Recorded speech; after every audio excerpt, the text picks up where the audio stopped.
All right, welcome back to the Toro Hospital Studio. I am not Brooke Kirchhoffer. She is off today. It's just me and Mike running the show today. It's going to be a tough week for the Saints. They're without both their starting tackles. We're going to kind of have to see how this one goes. The degree of difficulty is already extremely high Thursday night. You add this in, I don't know how it's going to look. We're going to break all that down. And we're coming to you from the Toro Hospital Studio, and we're presented by PJ's Coffee. So if you have any medical needs, make sure you go and check out the LCMC Medical Network, Toro Hospital. They'll get you right if you need to get right. And if you need to get your day started, you need me to pick me up, or you just like coffee, check out PJ's. They got locations all throughout the city. Best coffee you can get.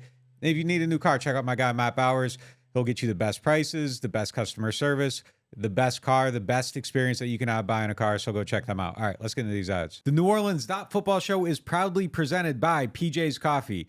PJ's Coffee has some of the best drinks that you can find. They have locations all over the city. They have pastries and everything else you need to get your day started. So go check them out. Are you looking for the perfect engagement ring? Look no further than Friend & Company Fine Jewelers' new engagement salon. This new area houses a wide selection of engagement rings to choose from in all cuts, sizes, and colors. Their experienced staff offer 5-star customer care to help you find the perfect ring to express your love. Visit their new engagement salon today.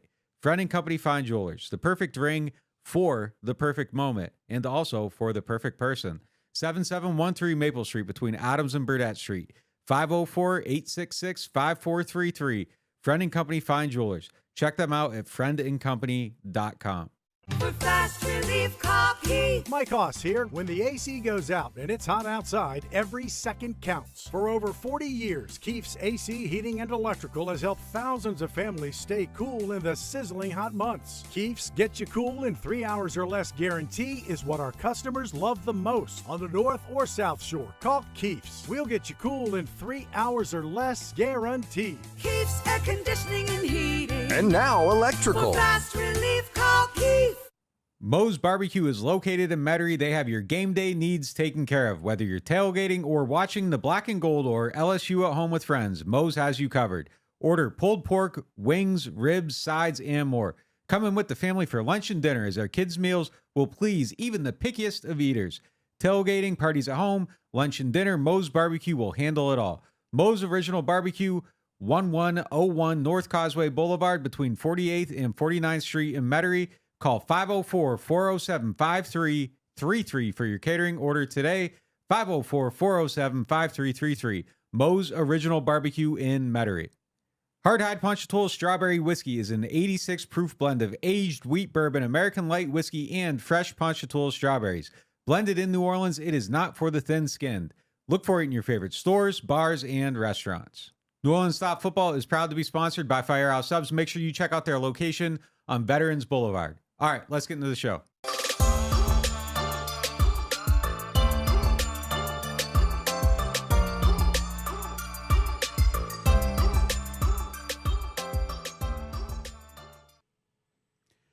All right, let's get into our lead topic presented by Friend & Company Fine Jewelers. Friend & Company Fine Jewelers is excited to announce the opening of their new engagement salon. Friend & Company has a wide selection of engagement rings to choose from. And while you're there, check out the fleur-de-lis earrings and necklace that I do not have on right now, but Brooke usually has on. They're specially designed and priced for our NOF audience. All right, so what can the Saints realistically accomplish on the short week when it comes to fixing the communication issues offensively? They talked about that extensively this week, going through the film. Some of that stuff really stood out. It's week 6, going into week 7. They can't audible. They can't get guys on the same page. There is a lot going on that they need to figure out, and the degree of difficulty this week could not be higher, given that they only have a couple days to prepare. Oh, and don't have a healthy offensive line to play behind either.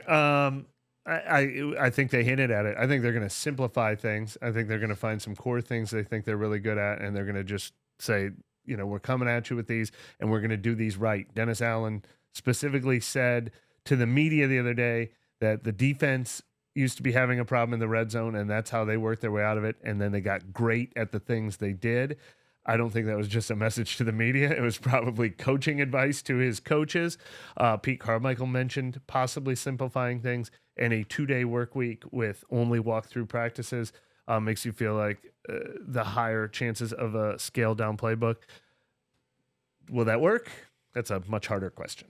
Yeah, I mean, look, on these Thursday games, I think they usually just kind of have to go to the core things they always do, like defensively. There's just only going to be so much you can do offensively, you kind of stick to your core concepts. The idea of this offense simplifying things is crazy to me, though, because it already felt like they weren't doing a lot of the window dressing that they need to do to be successful. I thought this week that they led the NFL in yards this week, I think, and they used motion on 36% of their plays. There's a reason for that. They were terrible on third down. They used motion on 1 third down play. I mean, there's kind of like a little correspondence here between what's happening, what we're seeing, what they're doing, and the results. I don't think that simplifying the offense is the answer. I think the answer is figuring out how to be able to make an audible and have everybody on the same page. Like, if you're simplifying to the point where you can't audible, and I don't think that's what they're talking about, but like, these are basic things that just aren't working. So I don't know that it's too complex. I think that it's just like, look, I mean, going through the film, like, there was a ton of stuff. Like, the end of game scenario, clearly everybody was on different pages. Nobody knew what was going on. The very first play, Mike Thompson, Chris Olave have no idea what's going on. The very first play, that last set of 4 where they ran the 4 verts 3 times. The very first one, Olave and Mike Thomas are on the bottom of the screen, like, desperately trying to get a timeout. They have no idea what the play is.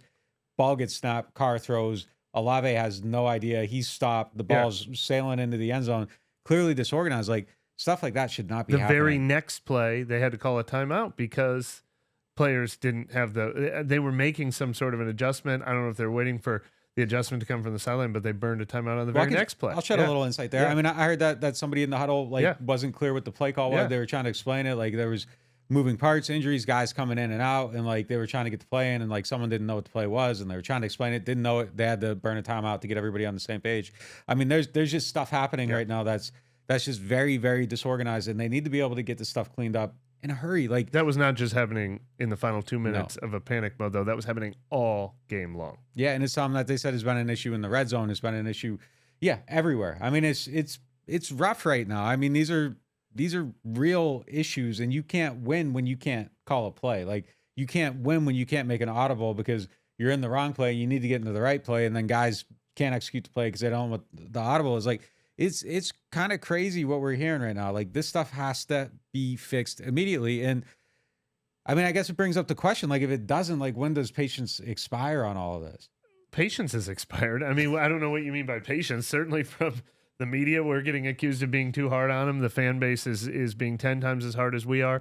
But I think even, Dennis Allen, I think he's sending messages that he's not tolerating this stuff either. And like I said after the show, there is a 10-day break after this game. So this is a very important game for this offense to show glimpses of improvement.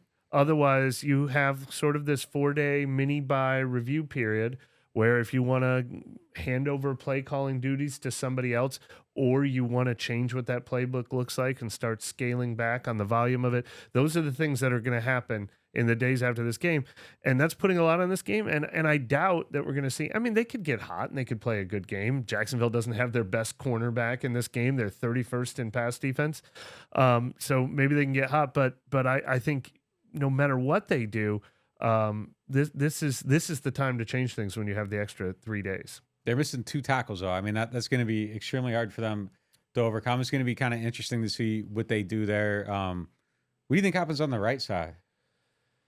Cameron Irving makes the most sense to me. I talked to him and wrote about him, about his history, because he has to be, I mean, he's kind of my top option at left tackle and right tackle. He started 9 games for the Panthers at right tackle a few years ago. He has like 50 starts in his career. He told me he started at all 6 positions, including jumbo tight end. I don't know if you remember him coming out of college. He famously was the guy at Florida State who was the left tackle / center. And the Browns drafted him in the first round, but they never figured out when to use. I mean, the problem with him is he just showed up 2 weeks ago. But they just threw Mike Garcia into the starting lineup. I have a feeling Cam Irving is one of the options. The big question is what they do with Trevor Penning, because Dennis Allen made it clear that their decision with their first-round pick was they wanted to sit him back, let him get some perspective on things. Things are not going well for him, so they want to sit him back. Do you throw that plan out the window just because of some injuries? Last week they did not. Last week when Andrews Peat got hurt, they put Max Garcia in there, and they kept Trevor Penning on the bench as planned. So it's either Penning at left tackle or maybe Andrews Peat at left tackle, a position he's played a lot before, but not recently. Yeah, it's going to be interesting. Maybe they break the glass and go back to Penning. Who knows? I mean, he was really rough last week coming in off the bench. Degree of difficulty, give him kind of probably what he went through during the week. Maybe it's not totally fair to like use that to judge him, but Yeah, if they go to Pete, like it's possible you're better at left tackle than you have been the whole season. I mean, so I don't not know. Yeah, it's impossible, it's going to be interesting to see. Right tackle terrifies me. We'll get into that more into our key matchups. All right, they did gain a lot of yards last week Sunday against Houston, just not where it counted. Yeah. What did you see that you're trying to build upon from the game? Well, like you said, I mean, there were moments where we saw creativity. There were moments where we saw motion. Taysom Hill got involved so much in the passing game. I don't know if that counts as getting the tight ends involved because we wanted to see more of that with Jimmy Graham and Foster Moreau, obviously Jawan Johnson when he was healthy. I still don't think they're using this middle of the field well enough. We've said so many times, show me that throwing to Michael Thomas 12 times doesn't work before I believe it. They had a 3rd and 2 play where Chris Olave comes right across the front of the line. They throw it to him quickly, and then he gains another 10 yards after the catch. Show me why you're not doing that more often. Like, work the middle of the field a little more with somebody who's not Alvin Kamara. I would like to see that. It feels like they rely on those deep shots too much that won them the first game of the season, but defenses seem to be on to that plan, and it certainly didn't work at the end of the game. So there are elements that we like about this offense, and they show them every once in a while. But the rhythm and consistency is what they have to. How do you find rhythm and consistency? Is that a chicken versus the egg question? It's the biggest thing they have to find on this offense. Yeah. So you touched on most of it. I mean, the one thing that I dislike, and it looks so easy with this offense right now, is that you double Mike, you bracket Alvin, you don't let Shaheed and Olave run by you, and they can't do anything. And right now, I believe Derek Carr is leading the league in depth of target, and he also is like 2nd or 3rd highest in throws, like degree of difficulty throws. So like you're throwing deep and you're throwing like low percentage plays, and it's just that's the offense right now. And some of that is play call and play design. Some of it's also preference. Like he just wants to go deep, and I think that there's something there that needs to be changed a little bit. But early in the game, we saw a lot of jet sweeps. We saw motion. We saw a little more play action. Like those are the things that I think you need to build on a little bit. So there were elements there, and if they had won the game, we would have been touting kind of like, okay, they're turning the corner. Like they did some of this against the Patriots. Now they're doing a little bit more of it, and like, okay, they're starting to get their rhythm, but like can't score in the red zone, so nothing else really matters at that point. All right, get into our matchups. Do you think Marshawn shadows Calvin Ridley in this game? I was trying to figure that out. Zay Jones is not going to play, who's probably their 3rd best receiver, but when Zay Jones plays, he's on the outside and Christian Kirk's on the inside. So with Zay Jones out, does that mean we're going to see Christian Kirk on the outside? If so, you probably just keep your corners on either side. I think Christian Kirk's a player. He's kind of a dynamic playmaker. But I bet Marshawn shadows Calvin Ridley because Kirk will spend at least half the game in the slot, and then you're taking away their most dynamic playmaker. Ridley's been a little hit or miss this year, but he just had another 100-yard game and a touchdown last week. That's the 2nd time he's done that. Funny enough, both times he's done that this year have been on the road. Is Calvin Ridley better on the road? I don't know, but he's also familiar with the Superdome. So I bet he shadows him, but Christian Kirk is no slouch, and I don't. I feel like that's a matchup they'll target, especially against Alontae Taylor inside. Yeah, and look, I think Lattimore kind of needs a game. Like and this might be the type of opponent they shows up where he shows up against. Ridley has had 556 receiving yards in 6 career games versus the Saints, the most receiving yards versus any opponent he has, and he has 90+ receiving yards in 5 of the last 6 games. Like if this isn't the type of game that Marshawn gets up for, I don't know what is. Yeah.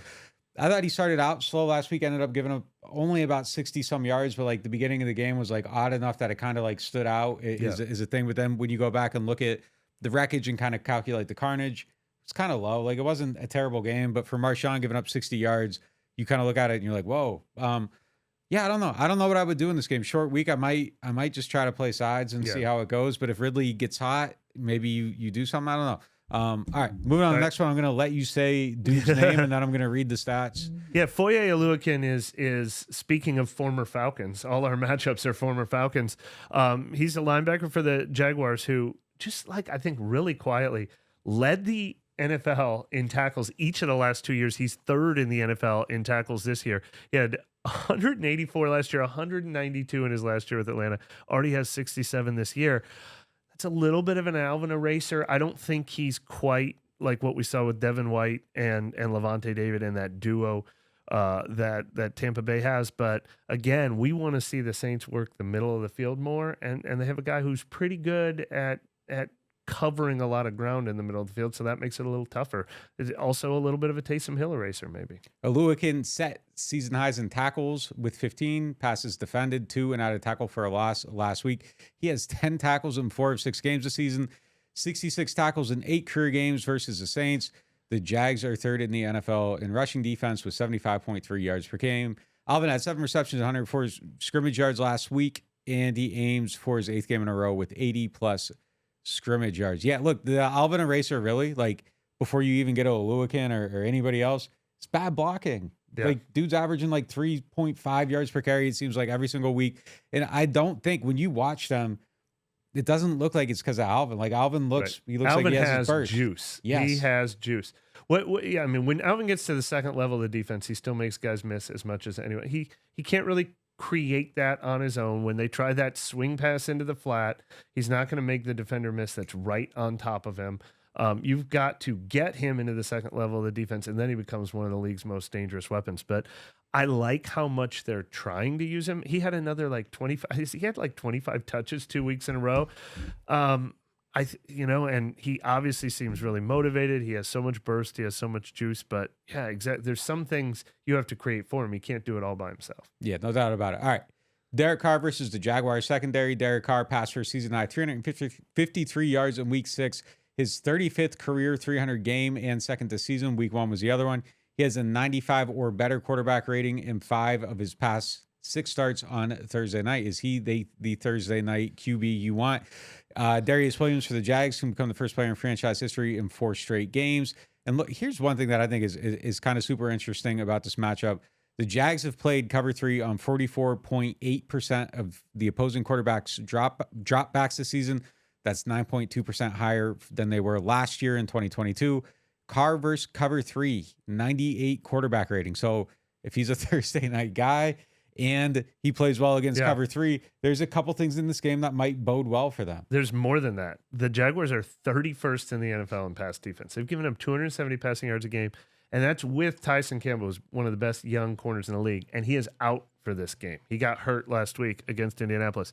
So now Jacksonville comes into this game on a short week without probably their second or third best defensive player, and their pass defense has struggled this year. So it's a huge opportunity for Derek Carr. They play a lot of cover 3. I want to use you watch a lot of film, you see what teams do. I still can't get away from what Tampa Bay did. If I'm a defense playing the Saints, I'm playing cover 2 all day long. I'm saying we're not giving up a deep ball to you. And so, I mean, if Jacksonville likes cover 3, they like cover 3. But do you see any reason why they should give anybody an opportunity to win on the outside against them?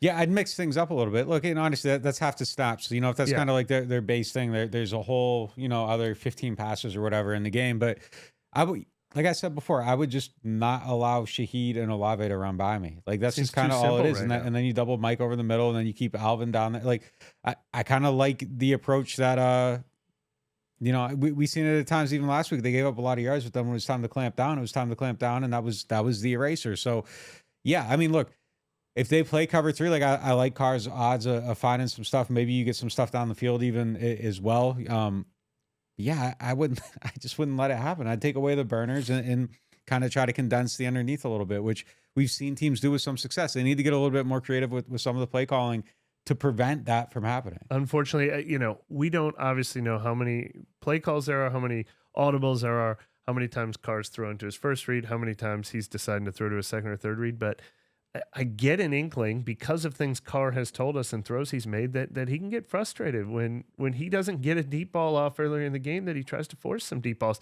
I wonder if we saw a little of that at the end of that game when their first 5 trips into the red zone didn't work. He decided to take 4 shots to the end zone. I mean, we've seen him say, I got mad and I threw it deep. We know that's his moneymaker. Yeah. And they need to create those opportunities to him so he doesn't feel like he has to force the issue. This might not be, I don't know. This might not mean anything, but I found it super interesting that Pete Carmichael did not take ownership of those play calls. Like, he kind of was based on what the defense saw. And then I asked him, hey, did you check in? So he's like, whether we called it or checked into it doesn't matter. We should have executed da-da-da. Like, all right. So I don't know. I thought that was it was interesting though. All right.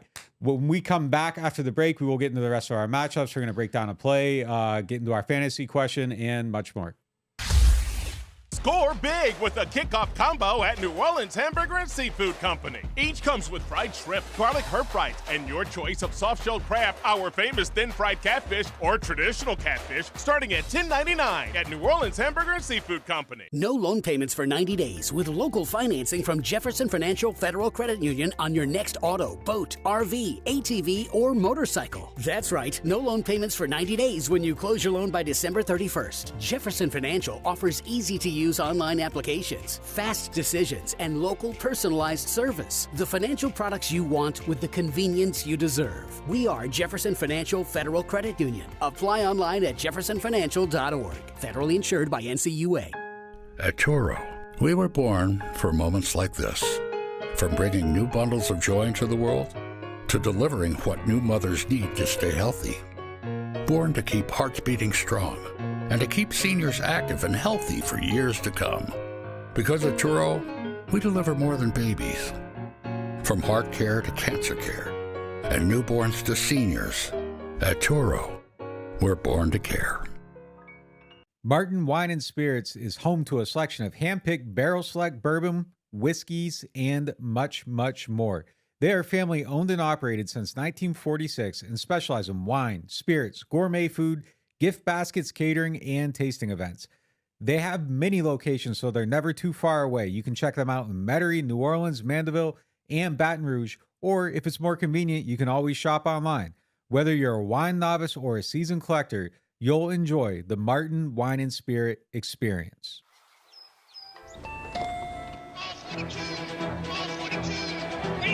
I'll take a New Orleans Saints scratch up.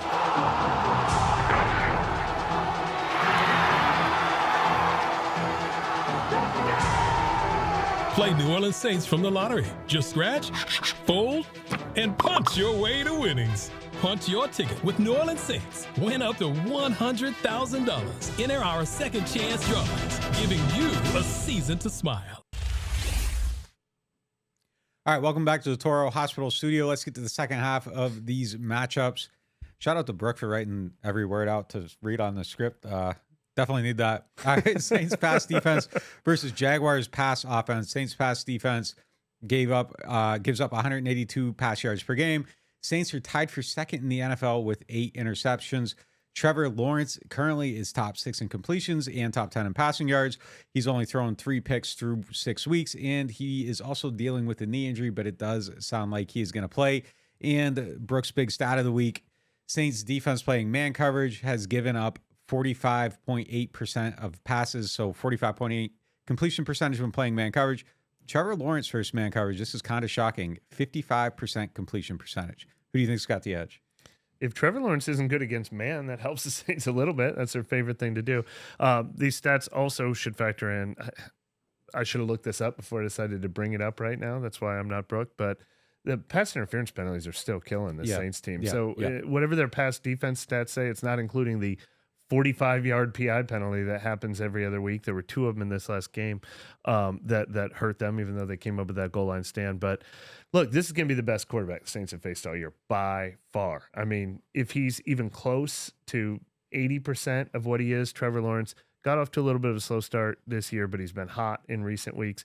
And it's like going from, the college football schedule where you're playing like Louisiana Monroe early in the season, and now you've got Alabama. I mean, the Saints have been playing some young, inexperienced or limited quarterbacks all year, and now they're getting a real one. So I think this becomes their toughest matchup of the year. I think it's really about Marshawn versus Ridley. It's the first thing. Like if he wins that matchup, everything else becomes a little bit easier. The man stuff, even with the PIs, like you're giving up a couple more catches, fine, but like that's still a pretty impressive. 45.8 is kind of crazy. So yeah, we'll see how it goes. I think I like the Saints defense in this one, but look, this is like the first real quarterback they're going to play. He's kind of the last real quarterback they're going to play. Well, we're not talking about Alontae Taylor here, and I mentioned Christian Kirk is one of the better slot weapons in the league. Alontae Taylor's the hit or miss guy that I think they will attack in this game. And he's done some things really well this year, but he's also given a few things up this year. So I think the Saints defense, of course I believe in the Saints defense. I think they could be a top 5 unit in the NFL. They're definitely a top 10 unit in the NFL. And even when they had a bad half, they made up for it with a great second half. I believe in them in this matchup. Unfortunately, Trevor Lawrence probably just has to get to 21 points unless we see differently.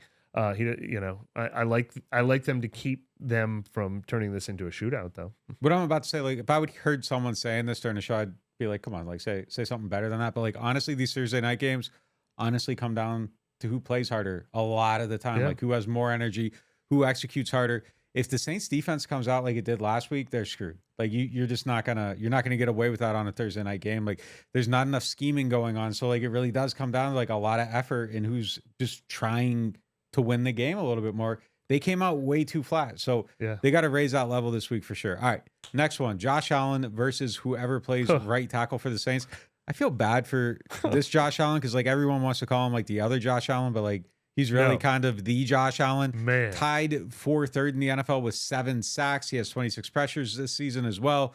He has played almost exclusively over the right tackle the last 2 seasons. How the hell do they stop this guy without Ryan Ramczyk? Why did we wait till the fifth matchup? This is the matchup. I mean, for anything the Saints offense wants to do, they better do it in less than 2 seconds because Josh Allen's going to be, like I said, I'm guessing Cam Irving. I don't even know who else to guess at right tackle. Yeah, I think they're not going to kick Cesar Ruiz out there again. So he's experienced. Like I said, he has like over 50 NFL starts. He was starting as recently as a couple years ago. It's not like they're throwing somebody completely into the fire, but Josh Allen is playing that position as well as anyone in the league. He's a speed edge rusher, so they're going to have to deal with speed over that side. And he could wreck whatever the Saints want to do to get some offensive consistency in this game. It's the matchup that favors Jacksonville the most. It is terrifying. He's terrifying, especially just because you don't have your guys. Like this is kind of like the worst game not to have Ryan Ramczyk in. Yeah. And the pressure coming off that edge is going to affect everything because you see it. You see it coming. Like, so that's going to speed Carr up even more. You can't do all this stuff down the field. Like, this needs to be the Alvin game. This needs to be the Mike Thomas slant game. This needs to be the Olave on the quick out. Like, if you're trying to do everything deep down the field. We want to see all those things. Right. Like, it can't be the 4-vert special. I got pissed off, so I wanted to check it down the field game. Like, you got to be sound. You got to be smart. You got to just do the things that you can do and don't let them kind of wreck things. Last one. Who do you think wins the turnover battle? Saints +2. They're 12. The other team that you Jags haven't said yet. +7 are second in the league. So Jags right now, they're doing their thing. I'm going to go with the Jags just because I don't like the matchup for the Saints on the edges. And if he's getting sped up, he's going to make a mistake at some point. So I'm going to say the Jags win the turnover battle. Yeah, the Jags lead the NFL with 15 takeaways this year. They lead the NFL by 2. They were tied for 4th last year. I asked Dennis Allen, what do you see in this Jags defense? He said they create turnovers. They like he said it flatly and then embellish on it. But yeah, when you've got a guy bringing pressure like Josh Allen and you've got, guys who can fly around the ball, the pressure on the Saints to be sound in this game, it better not come in the form of a sack fumble. It's got to be smart. But the best way to force turnovers is to take a lead. So the Saints need to make sure they don't let Jacksonville get a lead in this game. All right, let's get into the injury report this week. You just mentioned a few of them. Juwan Johnson out, JT Gray out. Gray being out is such a massive thing, too. The Saints might have the worst punting in the league, and he's kind of the guy that allows you to get away with that. Him being out is a big deal. They need him to get back sooner than later. Landon Young, hip, out. James Hurst, out. Ryan Ramczyk, concussion, out. Demario Davis did not practice all week, is questionable. If he doesn't play, Nephi Sewell maybe coming up. Jalen Smith could be active as well, but I think Nephi might get the first look. Pete Werner will probably play in the middle. Lonnie Johnson, questionable with that hamstring injury again. Jamal Williams, hamstring questionable. We'll see if he comes back. Has been on IR, got activated this week. Wouldn't be a bad week to get your running game going a little bit more. Would be interesting to see how he kind of fits into everything. DeMario's kind of the one that's DeMario's the big one in this. I bet he plays. We saw him out there on the practice field. It's a short week, so they didn't put too much of a burden on him. I think I just read he's never missed a game due to injury in his entire career. I'm sure he takes a lot of pride in that. But he'll probably be limited if he's dealing with this injury too. At least with the Saints, he missed for COVID. He had COVID. He missed a COVID game. Yeah, with the Saints, I don't think he's ever missed a game with the Saints surgery. I couldn't speak on it before then. I think I read the entire NFL. I remember he was on one of those Iron Man lists. But regardless, Travis Etienne has been he didn't get into the matchups, but he's been one of the most effective running backs in the league this year. So that's a hugely important factor for the Saints. It's a little different than all these other weeks when we've been saying stop the run and force the quarterback to make plays. This quarterback can make plays. Save that. Let's get into the moment of the day presented by New Orleans Hamburger and Seafood Company. Can Dennis Allen's defense meet the moment yet again and hold down one of the NFL's top 10 scoring offenses to give the Saints enough of a chance to win? Yeah, I mean, this is the first complete offense that they've faced. Like I'm saying about Travis Etienne, he's been really, really effective. But if you stop the run and force them to pass, you're in danger there too. You've still got Trevor Lawrence throwing to Calvin Ridley and Christian Kirk. So I always am going to say that Dennis Allen's defense will meet the moment. I'm shocked when I see things like the first half of last week's game and the fourth quarter at Green Bay. I think those are anomalies when they happen. I think we can go down this schedule, 17 games, not a real strong schedule this year. I think at least 16 times this year, the Saints defense is going to be the best of the 4 units on the field for either team. But this might be one where they have a real match. I kind of wish this was like a Sunday game. And the reason I said like it's the measuring stick kind of on the schedule. And my theory with the Saints is I feel like they can get into the playoffs and their defense could just dismantle anyone and they could have a chance to beat anyone in the playoffs. And this is kind of like the fact or fiction on that. But you don't really get to scheme the way you want. Jags don't really get to scheme the way they want. It's kind of like a fake measuring stick. It's just kind of, you go out there and try to out effort the other team. So I don't know that you get the true measure of it, but this is probably the best offense they're going to play the whole year. Like there just isn't a lot on the schedule. So yeah, we're going to find out a little something about them. At one point, I thought the biggest test for the Saints defense was going to be the back-to-back games against Anthony Richardson and Justin Fields, since they've never stopped a running quarterback before. And now they're probably not going to face either one of those. So this or whatever the Atlanta run offense is are probably going to be the 2 biggest tests they face all year. All right, let's get to the next one. All right, we've got the money segment. Nick's got his telestrator out, presented by Jefferson Financial Federal Credit Union. Every week, Nick goes over a play that stood out last week. And if you followed Nick at all this week, you know this one's been sticking in his craw. He did not like the approach to 4th and 4, a gotta-have-it play, the second to last series in the game at Houston when they were unable to convert. Yeah, I don't know if I call this the money play, but it's the money play of the week, and we're going to break it down. All right, so this is, as Mike said, it's the 4th and 4. They didn't convert on it, and yeah, this one didn't. It bothered me, and I just can't get over it a little bit. So we're going to go over it and kind of try to explain what happened. And we saw a similar play last week against the Patriots. We'll get to that after this. But you got Taysom Hill here. Stroud, everybody's route. You got Olave on the little hitch. You got Shaheed here. He goes kind of deep like that. You got Mike over here kind of like on a slant and then sits. Then Alvin comes over here to the flat. Now, Houston's in a very disguised coverage here. Saints do a lot of this too, and they do it just about as well as anybody, I think, in the league. You just kind of get everybody up on the line, and you don't know who's rushing, you don't know who's dropping. You kind of got to read it a little bit. They're showing a single high look here, but you get guys dropping, and he drops back to here. So you got a two shell here going deep. They play man-to-man underneath. He's on him. This guy covers Olave. You get this guy right here, drops and picks up Shaheed. And then you have another linebacker here who drops back and sits. So, and he's matched up on Mike Thomas. So you got man-to-man underneath. Everybody's kind of down here. Everybody else is rushing the passer. They're playing 2 deep, man-to-man across the rest of the way. All right. So then we're on to the next thing here. And you see Mike is coming right here. Alvin's coming out of the backfield. Mike's running the slant, and he's going to sit. Now, the reason I do not like this play is because they're playing man-to-man across the board. So there's really no room for this concept to work. So they said Mike was the first read. And if you look at Carr here, you can see he's looking right at that. And the problem with this is you got this linebacker, he's playing man. So obviously he's initially going to drop, he's going to sit back, and then he's going to crash. So he drops back. His assignment's to crash onto Alvin. So immediately Alvin's route is taking Mike out of this play. You're running Mike into double coverage. So you're bringing this guy across the passing lane to Mike Thomas. So you're looking at it, they're man-to-man.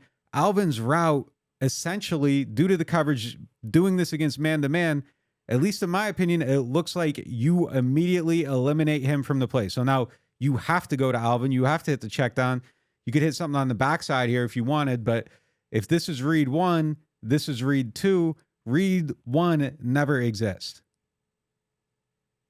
So then you come to here, and the problem with this is now you're playing man-to-man. You got both these guys here. Alvin catches the ball right there. You got 1, 2, and you have no route over here. This guy's sitting back there. So you essentially have 3 guys coming. Alvin's got to get to here. You've passed it there. You're at least 5 yards behind the line of scrimmage. So, all right, let's just kind of, like, he needs 10 yards here to get 4 yards. So you pass 6 yards behind the line of scrimmage. You got to go 6 yards. He's got to be 1 guy, 2 guys. And if he gets by them, oh, guess what? Number 3's coming. And you can just see it here, like right there, bang, he's dead. He's done. There's nowhere for him to go. Like Alvin is an incredible football player, but he has to break 1 tackle, 2 tackles. And then you get by that. And again, you got to get up to here for that first down. It's not going to happen because this safety is going to catch you. So I didn't like this play at all. Like I think they ran it against the run coverage. I think against something else, it might have a shot at working, but just kind of what Texans were playing.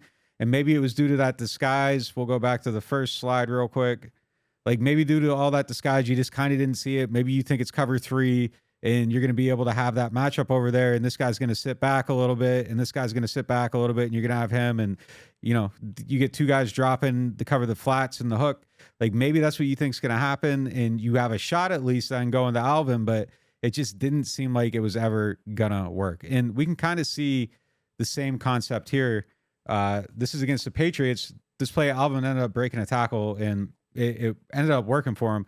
And, you know, here it looks like a cover 3. You got this guy dropping back, this guy dropping back, covering that zone, this guy covering that zone, this guy to the hook and flat, this guy over here. You got Mike running the slant over here. Alvin comes out and it's the same concept. They do something different over on this side, but this half of the play over here, everything is the same. And again, you see it here. Now, here's the difference in the coverage. Like, so this guy's sitting back. He's off of Mike. This is the guy that's coming over here to Alvin. So when he drops, he's coming behind that. Mike's there. So you kind of have a dealer's choice a little bit. Either you're going to run this a different way and Mike's going to have space to make that catch if he cuts underneath it to Alvin. Mike's going to end up having a little bit of space there to get to it because this guy's back off him. So you can throw it there or you can go right there to I screwed up my pen. You can go right there to Alvin. So it's a much better play with a little bit of space. The coverage is off. You're not in like immediate danger. I still do not think this is typically going to be a highly successful throw, but you do have Alvin Kamara. And you guys remember this play. He got right here, broke the tackle. He has both these guys here. He manages to like cut up in the field and make an incredible play out of nothing, but there's a little bit more space to operate and it's a little bit more likely to work. But on the last one, it's just like you got Mike right there, guys cutting across it. Alvin's right there. You can't throw there. Everybody's crashing down. At least against cover 3, there's a little bit of space and you have a chance of Alvin making somebody miss, which, you know, if you don't have anything and that's the thing you're going to lean on, you might have a chance of success. I still don't love it, but at least against that coverage, it makes a little bit more sense. Frustrating. I mean, a check down to Alvin is a good fail-safe, but you prefer it if you're not drawing the coverage over to that. Yeah, I mean, that's the only thing you can do on a play against the coverage, and it's just very destined to fail. It's hard to look at it. All right. Fantasy segment of the week presented by Louisiana Lottery. Jamal Williams, if he plays, does he have nobody's putting Jamal Williams in their lineup this week for fantasy, but it will be interesting how quickly he scratch this because nobody's playing Jamal. Is there a Saint? Can you play a Saint right now? Like nobody's scoring touchdowns. Can you play a Saint right? Like I'm going to keep playing. Who are the Saints? Yeah, I'm going to keep playing Alvin if they're going to give him 25 touches a game, and I think this will be an Alvin game on a short week. I'm going to keep playing Chris Olave. It's been incredibly frustrating that they're not getting him involved, but even last week, a game where he basically did nothing in the second half, and then they started getting him the second half, he still had like 96 receiving yards. He's overdue. I'm going to keep assuming Mike gets his 5 catches for 50-plus yards every week. I'd like to see that go up, but I mean, can you count on any of them to get in the end zone? No. I mean, how frustrating is it to have fantasy options for a team that's not scoring touchdowns? The knock used to be that Taysom Hill stole all their touchdowns. He doesn't have one yet either. It's nuts. Yeah, I mean, I'm with you on that. I think Alvin gets enough touches, but the fact that nobody's scoring touchdowns, completely insane. It makes him incredibly volatile too. And Olave is incredibly volatile right now too, because he could have no production or have a ton of production in the second half. Like, I thought he played a pretty decent game this week. But yeah, you can't. Like I said, scratch that in the Louisiana Scratch Off segment. It was like you meant to do it. Yeah. All right, well, let's get to the Martin Wine and Spirits question of the day now. And guess what? It's about the offense. Martin Wine and Spirits is home to a wide selection of hand-picked barrel select bourbon, whiskeys, and more. Sure. JC asks, do you simplify calls so there's less miscommunication, or do you incorporate more of the elements of this offense that have gone missing from this offense that kind of made it become outdated, which you've talked about? What should be their path forward in the short term while you're trying to fix this in the short term? I don't think that you take the stuff out. I don't find that to be a viable solution. I don't think that you go back to being more archaic and not doing the stuff that, look, I mean, the results speak for themselves. Like, they did all the stuff that everybody wants them to do, the motions, the jet sweeps, everything everybody's been asking for. They do it, and they lead the NFL in yardage for a week. That isn't the reason why they didn't score in the red zone. Like, they had more chances in the red zone because they were doing those things. Yeah. So I think getting rid of them is the wrong answer. I think you need to figure out how to be all those things. Now, look, when we talk about like simplifying, I've thought for a long time that their play calls are way too wordy. And I think younger people just learn differently now. Like, I think making things easier to understand, like shortening up the language and all that, probably helps you execute a little bit better instead of having these like really long wordy play calls. But I don't think you can fix that mid-season. So yeah, I would not, I don't agree with the idea of simplifying the offense if it means taking things out. If you're cutting down your menu sheet and maybe trying to run the same play from like 3 or 4 different looks and just having less plays that everybody needs to know every week that you're installing, okay, maybe, but I don't think it's cutting everything out. I would like them to find some things that they consider their bread and butter. I feel like they have not consistently found things that they rely on yet. So if simplifying means that, I would like to see that. Just a runner-up question this week from Lars Rimfuck. He asked about Jimmy Graham, who's kind of disappeared from this equation completely. How would you like to see them take advantage of Jimmy Graham? How can he be part of this solution? Yeah. Excellent question. Put him in the red zone. Like, he's been active for all these games. Yeah, I don't understand why they aren't getting more action in the red zone. I don't understand why Mike Thomas isn't getting more action in the red zone. These are your 2 contested catch guys. Just like run them up the seam, run them up on a slant, hit them contested throws. You already got 1 touchdown off it with Jimmy. I don't understand it. I understand not using Jimmy everywhere else in the field, but like he said, he's still 6'7" and he can out jump people. Like, just get him the ball. Like, throw him the ball in the red zone. To be fair, this is an unofficial statistic, but I think like 10 of their 13 red zone drives that they've failed on this year have been from like the 18-yard line. There have not been a lot of failed plays inside the 10 because they're not even getting inside the 10. It's crazy. All right. Are we down to prediction time? Prediction time. Who you got? I have to take the Jaguars. I actually feel like zagging. Last week I said I felt like the Houston game was a trap, and so I didn't feel comfortable picking the Saints. Now I kind of feel like zagging, but Jacksonville feels like the most likely result to me. The Saints haven't shown me that they're going to be like, oh, take away our offensive lineman and now we're going to get it fixed. I wouldn't be surprised. The 1-point line is fair or whatever it is, but I think this is a bad time to have this matchup. Yeah, I can't pick the Saints right now. I mean, we just saw last week looked bad. They're down 2 tackles. Their offensive line's been a mess. They could find a way to prevail, but like logically, I can't sit here and say that. I wouldn't be able to respect myself if I went against that. So maybe they prove us wrong. I would, it's more fun to talk about them after they win. So we'll see what happens. But yeah, I'm definitely thinking it's the Jags this week. All right. That's all we got for you guys on the show for today. We will be back tomorrow, Thursday at 4:45. Me and Brooke will be breaking down the game from the field. So make sure you tune in for that. We'll be live there. And of course, the second half of that show is available to our members. So make sure you go on to NewOrleans.Football. There'll be a post up there. Load up your questions, ask whatever you want, and we will answer those questions before the game. All right. We'll see you then.